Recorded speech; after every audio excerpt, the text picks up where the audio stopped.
아가서 4장. 내 사랑 너는 어여쁘고도 어여쁘다. 너울 속에 있는 내 눈이 비둘기같이 내 눈에 있는 비둘기 같고 내 머리털은 길르앗산 기슭에 누운 염소떼 같구나. 내 이는 목장에서 나오는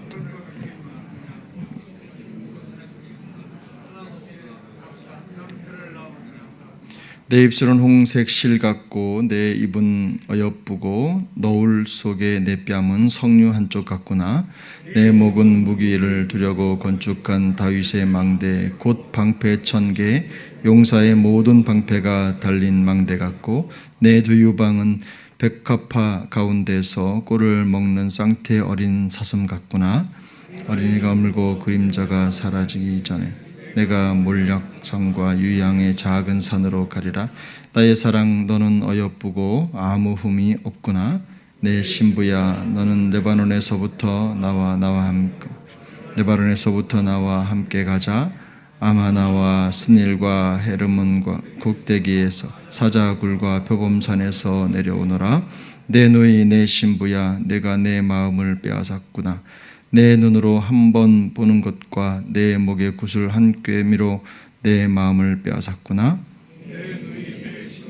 내 사랑이 어찌 그리 아름다운지 내 사랑은 포도주보다 진하고 내 기름의 향기는 각양 향품보다 향기롭구나.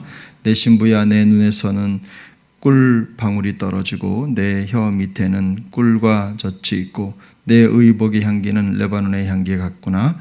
내 누이 내 신부는 잠근 동산이요 덮은 우물이요 봉한 샘이로구나. 내게서 나는 것은 석류나무와 각종 아름다운 과수와 고벨화와 나도풀과 나도와 번홍화와 창포와 개수와 각종 유향목과 물약과 침향과 모든 귀한 향품이요 너는 동산의 샘이요 생수의 우물이요 레바논에서부터 흐르는 시내로구나. 북풍아 일어나라. 남풍아 오라. 나의 동산에 불어서 향기를 날리리라. 나의 사랑하는 자가 그 동산에 들어가서 그 아름다운 열매 먹기를 원하노라. 아멘. 아가서는 성경 속에서 가장 좀 원색적인 책이기도 하고 초대 성경이 결정될 때 이 성경책이 과연 정경이냐 하는 문제를 가지고 많이 논의가 있었던 책이기도 합니다. 어떤 학자들은 결과적으로는 이 아가서가 정경에 속할 만한 책이다라는 결론을 내렸고 우리가 지금 읽고 있습니다. 아가서의 주제를 말하자고 한다면 아가서는 사랑이죠. 그 사랑인데 특별히 남녀 간의 사랑을 이야기합니다. 그러면서 아주 진하게 표현을 많이 하죠. 오늘 4장 본문 전체도 신랑이 신부의 아름다움을 묘사하는 내용으로 가득합니다. 다만 그러나 이 아가서를 볼 때 우리는 비유로 읽어야 되는데 남녀 간의 아주 원색적인 사랑의 모습일 뿐만 아니라 그 사랑의 모습이 성도와 하나님 사이에 있는 사랑의 모습이라는 겁니다. 그래서 오늘 본문은 신랑의 아름다운 모습을 섬세하게 묘사를 하는데 내용을 읽다 보면 왕이 왕비를 선택하는 간택이라고 하죠. 선택하는 과정을 다루는 듯한 느낌을 많이 받습니다. 그래서 그 여인을 왕비로 선택하는데 그 여인을 왕비로 선택하는 이유가 뭐냐면 너무나 완벽하게 아름답기 때문에 성경을 읽다 보면 얼마나 아름다운지 그 몸의 모든 부분을 묘사합니다. 비유하고 너무 아름다운 모습을 얘기하는 거죠. 거의 완벽에 가까운 아름다운 모습을 가지고 있어요. 그래서 오늘 그 전체 4장의 핵심 구절이 어디냐라고 했을 때는 7절이죠. 4장 7절. 나의 사랑 너는 어여쁘고 아무 흠이 없구나. 그래서 이 왕이 왕비를 선택하는 가장 핵심적인 이유가 뭐냐? 너무 완벽하게 아름답다는 겁니다. 그 여인이. 그래서 아무런 흠도 찾을 수 없는 완벽한 아름다움을 갖췄기 때문에 신랑은 여인을 신부로 맞이합니다. 그래서 4장 전체가 이 완벽한 신부의 아름다움을 묘사하는 것에 집중하고 있습니다. 사실 이처럼 완벽한 외모를 지향하고 추구하는 아가서를 읽을 때 우리가 좀 익숙하지 않는 이유는 그동안 우리가 배워왔던 하나님의 사랑과는 좀 다르기 때문에 그렇습니다. 여러분, 만약에 하나님이 이런 완벽한 사람을 선택해 사랑하신다면 우리 중에 몇 사람이 하나님의 눈에 들겠습니까? 여러분, 제 눈의 안경이라는 말 들어보셨죠? 지금 이 본문 속에서 신랑이 신부의 아름다움을 묘사하고 있는데 당시의 환경에서, 당시의 문화 속에서 이 아름다움을 표현하고 있는 신부의 아름다움은요, 많은 사람들의 눈에 들지 않는 아름다움이었답니다.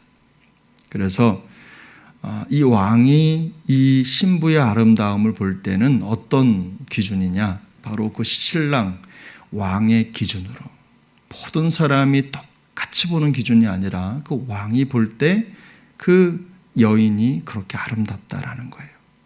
그런 것처럼 이 미의 기준이라고 하는 것은, 아름다움의 기준이라고 하는 것은 철저하게 주관적인데, 그 주관적인 기준으로 아름다움을 평가하고, 또 이 왕은 자기 눈에 맞는, 자기 눈에 예쁜 신부를 선택했다는 것이 핵심적인 내용이죠. 그래서 우리가 이 성경을 읽을 때 신랑의 신부를 선택하는 과정에서 묘사하는 이 아름다움의 조건이 뭐냐라고 했을 때는 철저하게 이 신랑의 주관적 판단이다 라는 것을 염두에 두고, 말씀드린 대로 하나님이 율법이라고 하는 객관적인 기준에 맞춰서 그 율법에 합당한 사람을 선택해서 사랑하셨느냐, 그런 사람들을 선택해서 하나님의 백성 삼으셨느냐라고 했을 때 우리는 아니라고 대답하죠. 하나님은 그런 하나님이 아니시니까요. 하나님이 만약에 우리의 가진 조건을 가지고, 외적인 조건을 가지고 그 사람을 선택해서 사랑을 받을 만한 자격이 있고 없고를 결정하셨다면 우리는 아마 큰일 났을 겁니다. 가슴이 섬뜩하죠. 하나님은 그런 기준으로 우리를 선택하신 게 아니라는 겁니다. 우리 머리끝부터 발끝까지 어디 하나 신랑 되신 예수님과 적합한 신부될 만한 자격이 우리에게 있습니까? 없죠. 그래서 생각만 해도 끔찍한 일인데 참으로 다행인 것은 이 세상의 어떤 왕보다도 더 권세를 가지신 하나님께서 그 사랑으로 우리를 선택해 주셨다는 겁니다. 그래서 하나님의 이 주관적 사랑이죠. 세상 사람들은요, 가끔 우리를 보면 어떻게 네가 하나님의 사랑을 받아? 어떻게 네 수준에서 하나님의 선택을 받고 구원을 받을 수 있어? 갸우뚱하는, 우리가 생각해봐도 가끔 아닌 것 같은데 라고 하는 생각이 들 정도의 사람이 있을 수 있어요. 그런데 하나님의 눈에는 다릅니다. 하나님은 하나님 눈에 실수 없으신 하나님께서 하나님의 주관적 사랑으로 우리의 영혼들을 선택하고 사랑하시는 겁니다. 다만 우리가 흠이 없기 때문에, 우리 성경에 묘사하는 대로 아무런 흠이 없기 때문에 우리를 사랑하시는 것이 아니라 흠 많은 우리를 선택하셔서 흠이 없게 하시려고 우리를 사랑하십니다. 선택하셨습니다. 여러분, 그 근거가 성경에 있는데요, 에베소서 5장 27절을 보면 이런 말씀이 있습니다. 자기 앞에 영광스러운 교회로 세우사, 우리를 들어 하는 말입니다. 티나 주름 잡힌 것이나 이런 것들이 없이 거룩하고 흠이 없게 하려 하심이라. 하나님 우리를 선택하실 때 그저 주름 잡힌 것, 티 있는 것, 그런 하나님의 하나님을 예배하고 하나님 앞에 온전히 하나님을 높여드릴 만한 충분한 자격이 없는 존재들을 선택하셔서 하나님이 결국에 예수 그리스도의 피로 깨끗하게 씻어 흠이 없게 하시고 그들로 하여금 거룩하고 하나님의 뜻에 합당한 자로 세우려고 우리를 부르셨다. 그래서 우리가 아름다움에, 우리의 자격에, 우리의 능력에 비춰서 우리를 선택하신 것이 아니라 하나님이 우리의 부족한 걸 다 알면서도 우리를 선택하셔서 하나님의 자녀를 삼아 주셨다는 것이 구원의 핵심입니다. 그러므로 우리의 인생 여정은 출발점이 다르죠. 출발점은 하나님이 사랑하신 자, 하나님의 사랑을 받는 자로 시작하는 겁니다. 그래서 세상이 뭐라 하든 우리가 흠이 없기 때문에 하나님의 사랑을 받은 존재가 아니라 적어도 내가 어떤 모양이든 하나님은 날 사랑하신다. 하나님 날 선택하셨다. 하나님의 자녀를 삼아주셨다. 하나님이 나를 그렇게 귀하게 여기신다 라고 하는 하나님의 마음을 아는 것이 무엇보다도 중요합니다. 그래서 하나님의 구원의 은혜를 입은 모든 성도는 예외 없이 하나님의 놀라운 사랑을 받은 사람이다 라는 걸 기억해야 됩니다. 그래서 우리의 삶의 모든 삶의 여정이 사실은 특권적인 삶이라고 하는 거죠. 똑같은 삶을 살아가는 것 같지만 하나님의 선택을 받고 하나님의 자녀로서의 삶을 산다는 것은 다릅니다. 그래서 매일 우리의 연약함이 있음에도 불구하고 부족하고 여전히 여러 가지 인생 여정의 아픔도 있고 상처도 있고 또 세상 사람들과 비교해 봐도 그저 더 내세울 게 없는 인생인 것 같아도 우리가 매일 매순간 기쁨과 감사 속에 살아가야 하는 당연한 당위라고 하죠. 당연한 이유는 하나님이 우리를 선택하셨기 때문에, 하나님이 우리에게 그 사랑을 베풀어 주셨기 때문에, 우리가 하나님의 그 놀라운 사랑을 받은 자들이기 때문에 오늘은 자랑할 만합니다. 우리는 기뻐할 만합니다.